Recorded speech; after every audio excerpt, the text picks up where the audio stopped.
ഒരു 6:30 ആകുമ്പോഴത്തേക്കും രണ്ടാളെ പിക്ക് ചെയ്യാനുണ്ട്. ഒരാളെ വീട്ടിൻ്റെ അടുത്ത് വന്ന് ആളെ ജസ്റ്റ് കോണ്ടാക്ട് ചെയ്ത് ആൾ കട്ട പോസ്റ്റിൻ്റെ ആളാണ്.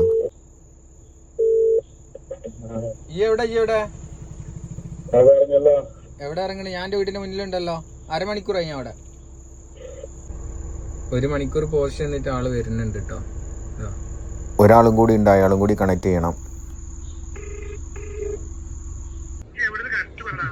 എടാ നമ്മളെ ഫ്ലാറ്റിന്റെ മുന്നിലുണ്ട്. നമ്മളെ ചെക്കന്മാരൊക്കെ വന്നു കേട്ടോ പോവാൻ വേണ്ടിട്ട്. ഫൈനലി മണവാളിൻ്റെ വീട്ടിലെത്തി. മണവാളിൻ്റെ കാർ പാർക്കിങ്ങിൽ നല്ല കിട്ടിലും പച്ചമാങ്ങ. കുറേ കാലമായി മരത്തിൻ്റെ മുകളിൽ നിന്നൊക്കെ മാങ്ങ പറിച്ച് കഴിച്ചിട്ട് പിന്നെ ഒന്നും നോക്കില്ല.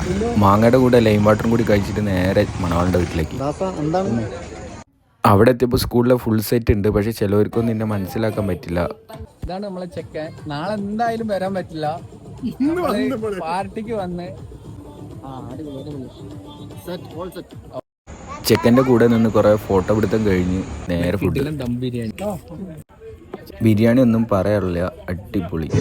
അത് കഴിഞ്ഞ് മണവാളിൻ്റെ വീട്ടുകാർ ചില കലാപരിപാടികൾ ഉണ്ടായിരുന്നു. ബ്ലാക്ക് ഡ്രസ്സ് ഇട്ട ചേച്ചി രക്ഷയില്ല, ഭയങ്കര എനർജറ്റിക്. അത് കഴിഞ്ഞ് ചെറിയ പടക്കം പൊട്ടിക്കൽ. അത് കഴിഞ്ഞ് നമ്മളെ ഫുഡൊക്കെ ദഹിപ്പിക്കണമല്ലോ, ആ പരിപാടി.